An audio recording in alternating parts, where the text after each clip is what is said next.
Hello and welcome to another episode of The Climb, the Confident Leader podcast. I'm your host, Rahul Karan Sharma, where we share stories of leaders moving from being invisible to an influencer. And today we have another amazing guest coming from academia, Dr. Matt Kutz. He is a PhD in global leadership, award-winning author, award-winning educator, researcher, and a speaker.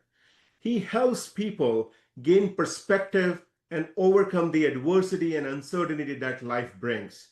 He does that through helping others to develop an epic mindset and practice contextual intelligence and 3D thinking. Ladies and gentlemen, please welcome Dr. Matt to our amazing show. How are you doing, Dr. Matt, today? I'm doing fantastic, Rahul. Thanks so much for having me. Awesome. It's our pleasure to have you here. I know coming from corporate academia and being an author, it's a whole lot of things that goes into making it productive. I would love for you to share, Dr. Kutz, your leadership journey, how things shaped up for you, and how you came to the level where you are today. Enlighten us, please. Yeah, so that's a long story, a long journey, but yeah, I mean it's one of the traditional academic journey. I mean, so as you mentioned, I have a PhD in global leadership, and that certainly has opened some doors for me. But when I was young, and by young I mean like in high school and junior high Mhm. school, I always admired and has a passion for leadership. And a big part of that came from my dad, who was a great leader in his own right. And he just taught me to always love and pursue leaders. In fact, growing up, he was a big fan, history buff, and he Mhm. was a fan of war strategy. So he would study the Civil War, the Revolutionary War, Battle for the Bulge, things like that, and always was studying generals and strategies. And so our dinner table conversation was about that kind of thing. And he was Mhm. that guy who would had the little figurines and recreate battle strategies and stuff Wow. and tell us about that. So that, I suppose, is the beginning Mhm. of where I really begin to understand how important strategic thinking is, leadership, having a plan. And that's what I took with me into college and my early career is understanding that leaders can and do make a difference and how they prepare. And a Mhm. big part of that for me was trying as best you could to anticipate what might be coming Ah. and plan for that. Now, of course, we know it doesn't always work out the way that you think it might work out. But when you have a plan, when things are disrupted, you're much more likely to bounce back in a positive way. So that's kind of the attitude I had going in. And early in my professional career, I started out and still am, by the way, involved in the athletic training, which is a sports medicine Mhm. profession. So my training and degrees are in exercise physiology, athletic training, things like that, and in the healthcare setting. And then I worked for several years in hospitals and clinics performing rehabilitation therapy, sports medicine for different sports teams. So that connected really well as well because there's a lot of lessons you can learn from leadership and life being around teams and captains and coaches and things like I had. And then I was one of those people who went and got my PhD later on. I didn't Mhm. go right back to back to back and became an Mhm. academic right away. I was never going to be an academic, in fact. I Mhm. always thought that they were kind of nerds and kind of dorky. But as irony of life, so to speak, it turns out that I worked for about 8 years before I went and got earned my PhD. And so when I did that, it was really interesting because one of the things that was important to me at the time was investing in an education that would get me to where I wanted to be. So Wow. I did something very unconventional for my discipline in my profession, Mhm. where most of the people in my industry would have gotten their PhD in like exercise physiology or rehabilitation science or some healthcare related discipline. I opted to get mine in a business school in global leadership, and I specialized in corporate and organizational strategy. Mm-hmm. And so I was really the only one in my industry who Mm-hmm. had that type of training and background. So that really launched a lot of things for me. And I began right away to be invited to contribute to textbook chapters, write books, things like Mm-hmm. that in that space. And that opened a lot of things up for me. Wow. And from that actually came one of my one of my books, not the one we're talking about today, but I wrote a book a few years ago called Contextual Intelligence. Hmm. And the idea of contextual intelligence is kind of based on my background and my history of knowing how to discern the environment that you're in. And I developed this framework called 3D thinking. And the 3Ds are Mm-hmm. the three dimensions of time: Wow. hindsight, insight, and foresight, and how all three of those dimensions of time Wow, wow. have to be Hold on. There are so many golden nuggets coming in. Can you repeat for our audience those three Ds, please? And then yes, we will also put in the show notes. yep, yeah, hindsight, insight, and foresight. Wow, hindsight, insight, and foresight. And actually, I'm sorry to interrupt. Maybe I'm doing curtains down because this is what people can get in the entire episode. So, I mean, we don't need to record more things because you've already shared so many golden nuggets, Dr. Matt. Such an amazing journey that you have shared with us, and how things can shape up with small, small things. Um, Absolutely. we talk in our leadership that leaders are not born, or leaders are not created just when they meet corporate sector. The concept of leadership, as you mentioned, it starts from early stage, as you talk about the dinner table at home, how Right. how your dad created that mindset of being a strategic thinker. uh, Hmm. the other thing which I learned just in your first response was about preparing and planning. Yeah. You can be a leader, you can aspire to be a leader, but are you preparing yourself to be a leader? Are you planning? Are you doing things to be a leader? As Dr. Matt discussed with us, that he planned his education according to what he wanted to do. He could have done his PhD right just from his after completing his bachelor's, master's, but he chose the right time. So choosing the right time is also very, very important. Wow. Hindsight, insight, and foresight. That is a bummer. I mean, I'm sure we will talk about it in our few later questions as well. But let me ask you this. So you were into sports, hospitality, and then moving into academia. I'm sure there have been moments where you were seen invisible. You felt that feeling of self-doubt. How, first of all, tell us what was those moments when you felt unseen, when you felt having that self-doubt, and what actually you did, what kind of mindset shift you had to make to be as successful as you are today. Yeah. So that's a great question. So one of the things, I think all of us, every single human being has moments where they feel invisible. And, for me, it was definitely early in my career, especially, being in the discipline that I was in the athletic training community and sports medicine. We work with teams. I was Mhm. fortunate to work with some really good teams. Wow. And even I've even been able to serve with our Olympic teams and things like that and do some things there.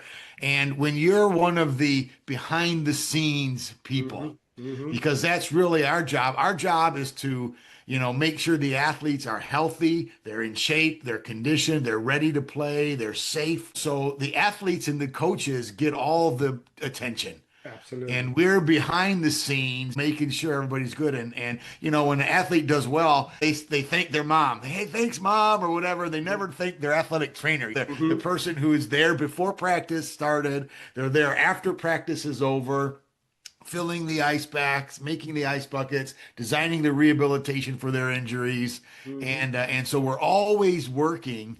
and get very little recognition, and Hmm. especially in the moment of the big win. And there are times, obviously, there are times when you are recognized, but for the most part, day in and day out, you feel behind the Hmm. scenes, and Yeah. you really do feel like, man, I wish somebody would just recognize me for what I'm doing, for my contribution, more than just my paycheck and a lunch. Somebody brings lunch in or something like that. Hmm. So, what do you do in those times? And this is what I told myself, and this is what I tell my students today. And Hmm. it's more importantly, it's what I tell my sons. I have two sons who Hmm. are adults now, and they're all in grad school and doing their thing. But training them became really important. And what I told them was what I told myself is you have to engage in what I refer to as the iterative process. Iterate. You have to Hmm. iterate. Now, that's just a fancy way of saying be faithful, be Hmm. diligent, keep doing it. It's funny. I have a little granddaughter who's really into Finding Nemo, that Hmm. cartoon Yeah. Finding Yeah. Nemo. And we I just watched it the other day, and there's that one character who always says, Hmm. just keep swimming. Yeah. And I know that may sound silly, but that's really the heart of excellence, is just keep swimming. Hmm. Whatever life throws your way, whether you feel invisible, whether you don't feel invisible, the plan is keep doing what you're doing. Faithfulness is its own reward. Hmm. Diligence is its own reward. Wow. And eventually, you will be recognized for what you've contributed, for what you've known, for what you've learned. But you have to just keep iterating. You've got to keep trying, try again, go back to the drawing board, try again. And then you get those opportunities when Hmm. people recognize, hey, this person really is Yeah. diligent, faithful, trustworthy, Hmm. dependable. And then all of a sudden you get opportunities. And that's what happened for me. That's what's happening for my sons right now, Awesome. is you just keep at it. In fact, a little story here to just illustrate that is I was, again, it's a long story. I'll try to make it as short as I can. Hmm. But that book that I just mentioned, Contextual Intelligence, started off as kind of a serendipitous or an extra finding in my doctoral dissertation. And it Hmm. wasn't really what I was even focusing on or anything like that. It just was a strange finding out here on the periphery. And what was interesting is, so I was in my first real faculty job, and I needed to get publications to start moving towards tenure. Hmm. And so I just needed to start throwing things out, and I had reached my limit of what I was capable of doing. And I started thinking, well, I had this weird finding back in if several years ago when I did my dissertation. I wonder if I could pull that out and publish and work that into a paper. Hmm. And so I did, and iterated it and went over it. It wasn't even my main line. Like I said, I should have been doing research on Hmm. ankle injuries and knee injuries and Hmm. things like that. But this leadership thing was just sitting back there. So I published this paper Hmm. and worked really hard to get it because it wasn't really my Forte. big interest. And so I published that paper and went back to work. And it was 3 years later Hmm. that I'm sitting in my office and I get a phone call from an organization, a Fortune 50 company.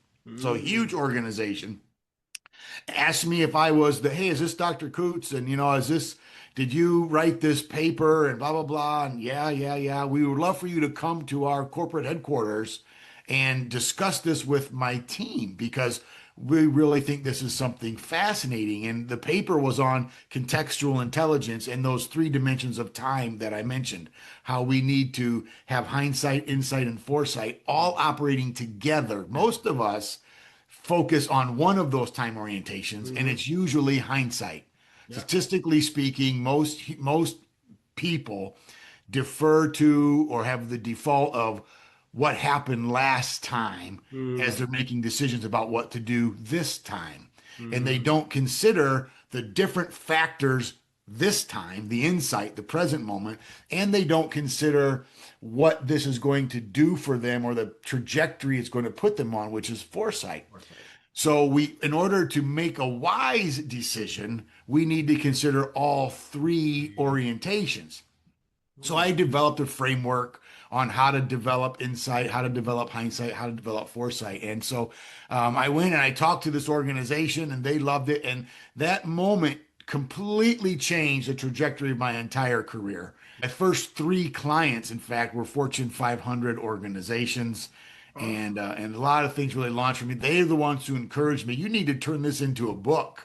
And I was like, yeah, I don't, I'm trying to get tenure over here, and I don't have time to write a book, kind of a thing. But they're like, no, wow. write a book, and so they did. I did. I self-published it, and first, in fact, Hmm. just for the time factor, and it ended up being an award-winning book, leadership book of Oh, the year for innovation and cutting-edge perspective. A few cool. years back, several years back now. The second edition is actually coming out this summer. I have two Oh, books coming out this summer. wow, Second wow. edition of Contextual Intelligence, and then my new book, Becoming Epic. Becoming awesome, awesome. People take years to write one book. Here, two books are coming. Kudos to you, my friend. And I'm sure there is a lot of behind the scene things going. And just to put some contextual to the industry that I come from, Dr. Kutz, it's the staffing industry, and I was leading the learning and development group. And we were also the team who were behind the scenes Yeah, because we were making sure that our talent acquisition specialists, our salespeople, they are doing what they need to do at their the best. And there are a lot of our audience members who would be watching this show, watching this episode, and I want to share with them just what you mentioned here. Just believe in yourself, be faithful, and keep doing what you are good at. Do right. not think how others are getting the recognition. The moment you start thinking, you are digressing from your core purpose. So, all our back office team members, if you're watching this, be faithful, be confident of what you are doing at, and believe in yourself.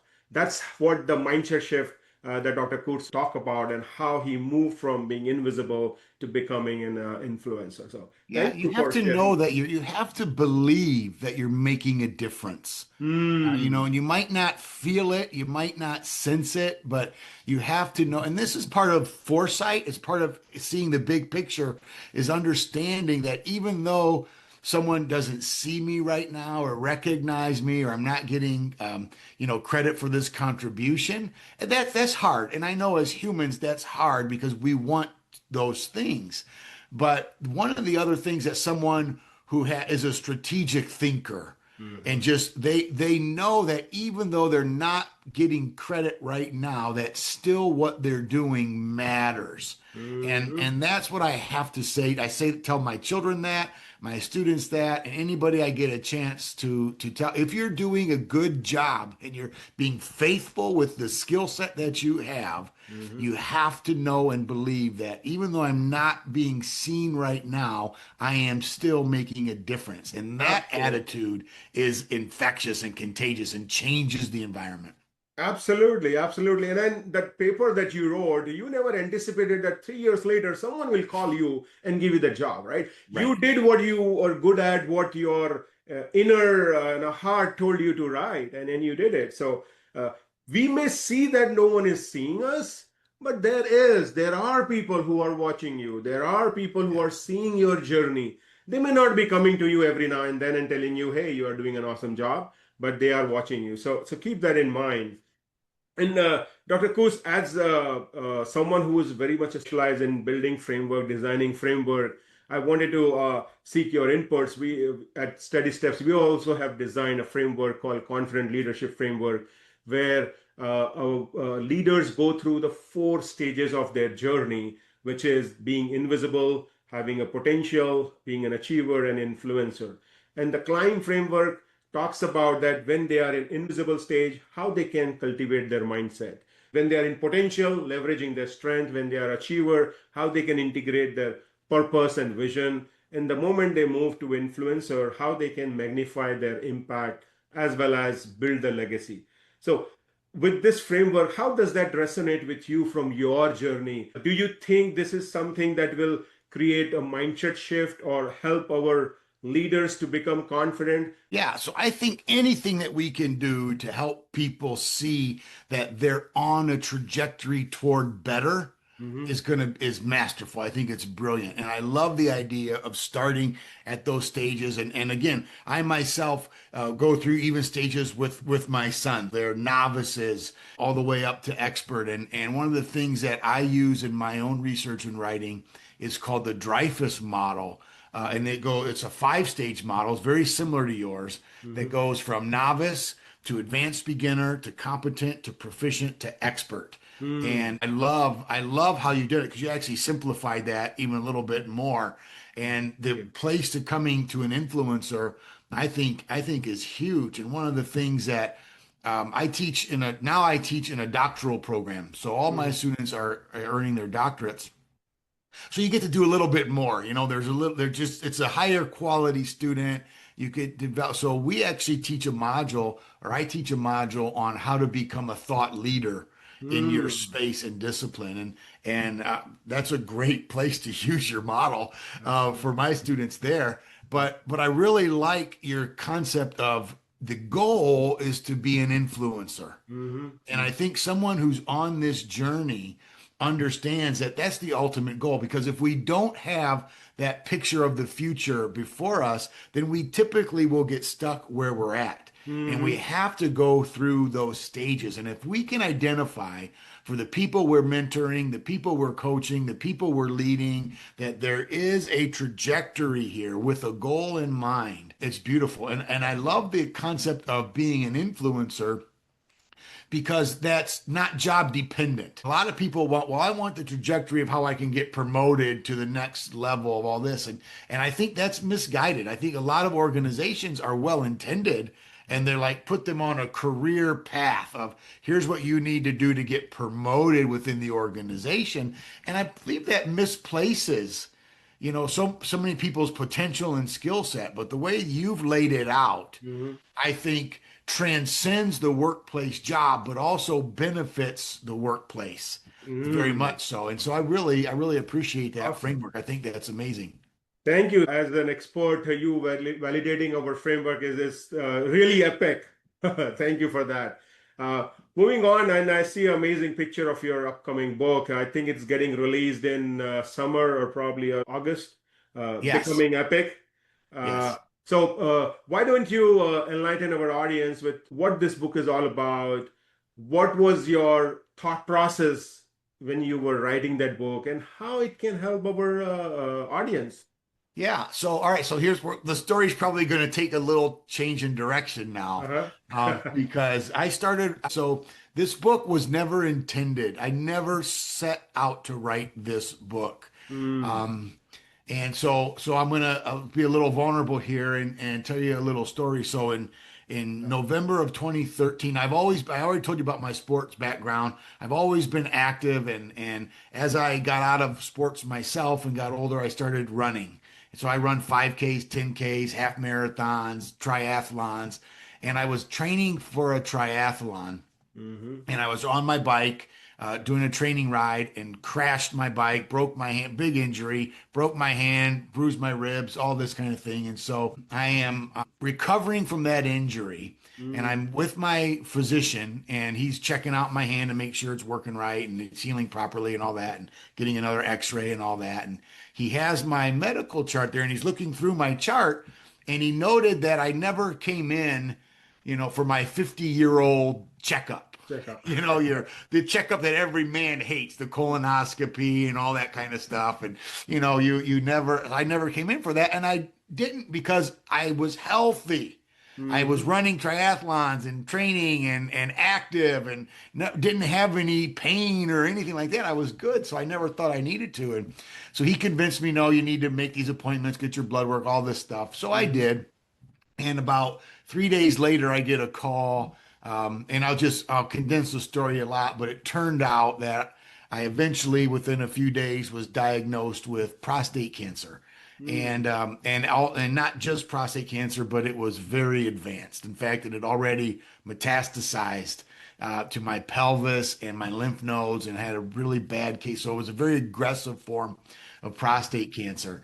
And part of the treatment for that was I had surgery and a prostatectomy and the radiation and androgen therapy and all the things. And one of the things that was difficult for me is I had to do 40 days of radiation. Mm, And radiation, if you're anybody who's familiar with that, you have to do it the same time every day.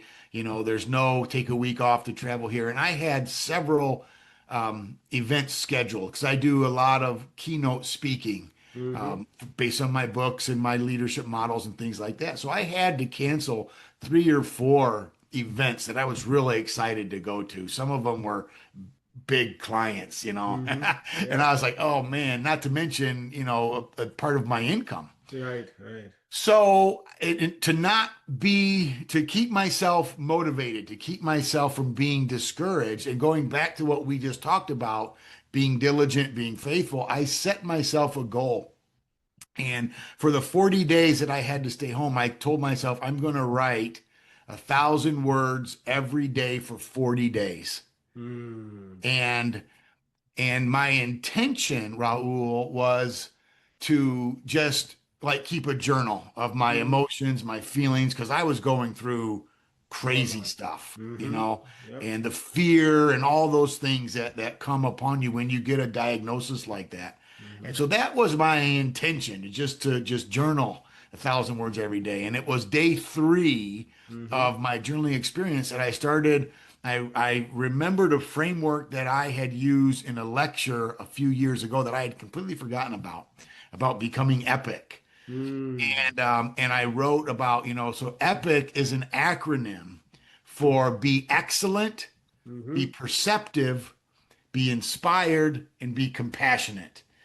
And Wow. so I wrote about what it means to become epic. And I started writing that of I wanted to encourage myself. I was writing this for myself. I Mm, had no intention of letting anybody see this, maybe my wife, but mm-hmm. okay, Matt, remember you're also on your journey of becoming epic. So remember everything you do, you still need to do with excellence. You still need to be perceptive. You still need to pay attention to Mm-hmm. what's going on around you. You need to see people. You need to see what's going on. So you have to develop perception. You have to be inspired and stay inspired. Don't let this disease steal your inspiration. You Mm-hmm. still have to find ways and means to be inspired. And then for the love of God, be compassionate, and with this disease, help me just develop a whole new sense of empathy and compassion. For you have to be compassionate. And so I was encouraging myself to be epic, excellent, perceptive, inspired, and compassionate. Wow. And after that 3rd day, so I'm writing that, Mm-hmm. it just exploded. I mean, it really was. So the next 37 days or 36 days, I wrote on this and I wrote this. So I literally wrote this book in 37 days. Wow. And then, had the manuscript there and I finished that 40 days and I went to my wife and I said, honey, I think I just wrote the book that I've always wanted to write. Wow. And so I sent it out to some publishers and some things, and sure enough, it was picked up right away. They're like, "Yeah, this is great." Wow. Wow. Excellent. Excellent. So again, so many golden nuggets being dropped by Dr. Kutz here. One is about the adversity where he wrote this book when he was at his lowest point in his life. And instead of getting discouraged, getting demotivated, he chose to be epic. He chose not to give up, but to do something that he has never done before, which is writing a book. Not that it was his first book, but he has written book, but about his this particular topic. Right. So thank you for sharing this inspiring story, and I'm sure our listeners would be more than pleased to get a copy before it gets launched. And I think this you rightly mentioned it is not just about a corporate employee. It is not about someone dealing with a disease. It is about anyone because at times we also give our mediocre result. Right. Every day is not our best. As long as we know that today was not our best is what matters. If you think that when you are giving a mediocre result and if you think that it is your best, that's where things go wrong. Hmm. So keep motivating yourself, and I'm sure this book will have some amazing tools, frameworks for us to use. So Thank you for bringing this to life, Dr. Kutz. I really, really appreciate it. Thank you. Now, I also want to, you spoke about, the keynotes, you offer, consulting services. Can you enlighten our audience who will be your typical clients, and if they want to work with you, how they can reach with you, how can they can connect with you, and what problem do you solve for your clients? Yeah, so great question. So, first of all, like anybody, of course, I want to say anybody is can be a client, but my main people who I work with the most are HR groups, talent development specialists. That tends to be most of the people who work with me. So I do a lot of work with SHRM, ATD, talent development associations. Mhm. But my keynotes are really for organizations, mid to large size organizations. And who just want to be encouraged and inspired because my keynotes are I'm not an inspirational speaker. That's important to note because I call myself an edutainer. In other words, I educate and try to entertain. So I Yep. have some funny stories, some great stories, in fact. But I teach frameworks, like you've said, and so Mhm. my keynotes aren't just inspirational; they're very educational and informing. So my favorite thing to do is keynotes. I also do a lot of corporate training for Mhm. organizations. And again, a lot of HR organizations, a lot of teams bring me in to either teach the EPIC framework, how to be epic in your organization, and or the contextual intelligence framework. Wow. If you go to my website, you can see a list there of all my clients, keynote speeches, as well as workshops and things like that. So I do a lot of different kind of things Mhm. around leadership development, learning to make good decisions. If I had to really pin it down, I'd say Mhm. my talks are more about decision making wisdom. And Mhm. I love that because it brings tremendous value to the workplace, but Yep. it also transcends the workplace and brings a lot of value to the people's lives outside of the workplace as well. Wow. And I'm sure our clients who are listening to our episode will be more than pleased to get you on board. And I think when we were talking earlier, you also customize your talk. It's just not whatever is Yes. standard. You work with your clients, understand their pain points, and customize your talk to make sure that it meets the need of your client. So Yeah, I could say this. I probably never give them the same talk twice, even though I have a list yeah. of talks. They're all different because I do Absolutely. exactly that. It was a pleasure. I think we don't know how the time is going, but yes, we are coming towards the last part of our segment of our episode, which is the rapid fire questions, Dr. Kutz. Here, I will be sharing 5 questions, and without thinking too much, I would want you to respond instantly so that our listener can get to know the brighter side, the lighter side of you. I'm sure if they read the book, they will know in and out about you, but here in this episode, we want people to know more about you. Uh, all right, so what is one daily ritual you never skip, no matter how the hectic day? No matter how, I just take time to meditate. I Take take time to time to meditate. meditate. Wow, that's a good one. Absolutely. What's something in your leadership toolkit today that your younger self would found it mind blowing? The idea of foresight, and particularly how I differentiate foresight from fantasy, because in my younger days, I thought foresight was fantasy, and I imagined this idyllic future, and then I realize now that fantasy and foresight are different things, and I wish I would have known more about foresight back then. Awesome, awesome. Dr. Kus, are you a morning person or a night owl? I'm a morning person for sure. Um, if your career were a Netflix series, what would be the title of season one?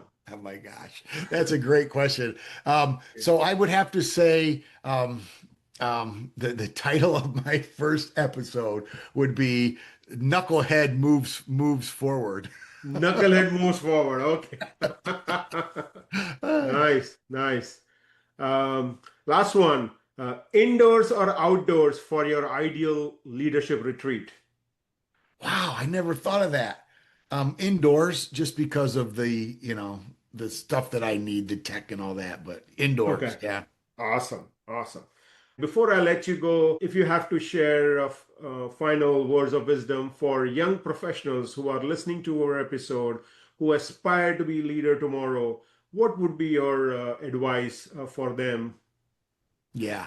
So, and I'm serious about this because this is the advice I would really give is don't feel like everything you do the first time has to be perfect. You have to Hmm. understand that perfection is not possible, but excellence is. Yes. And so often we confuse perfection with excellence and we make them synonyms and they're not. The goal Hmm. is not to be perfect, the goal is to be excellent. Excellent. And the way that you are excellent is you embrace the iterative process.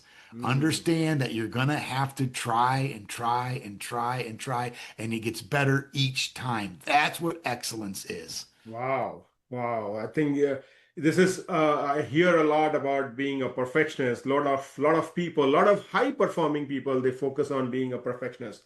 But as Dr. Kutz mentioned, there's no thing called perfectionist. It's more about being an excellent person. So before I end my episode as a ritual, I want to share my learnings from the show. All the learnings have been epic, but the 3 points probably I would want to highlight is number one, leadership you learn early in life. Mm. You don't learn leadership when you enter a classroom or when you enter a corporate. You learn early in life, maybe from your parents, from your siblings, from your leaders or school teachers.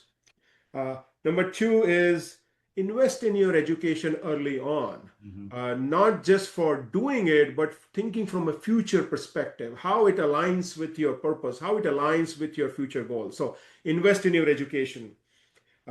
Hindsight, insight, foresight. Amazing. I mean, how you need to think and make decision by having all these three times into the mix, which is about hindsight, insight, foresight. So these were the apart from the being epic, be faithful, be diligent, and keep it doing. If you are feeling invisible, just keep it doing. Believe in Right. yourself. Those are some of my learnings. So thank you, Dr. Kurz, again to be on the show. A lot of golden nuggets have been dropped throughout the episode, and I'm sure our listeners will be pleased to hear. We will be dropping the link of your book and your website on the show notes. Thank you again, and it has been pleasure. Appreciate your time and have a Well, great. thank you very much. It's been a joy for me as well. Thank you.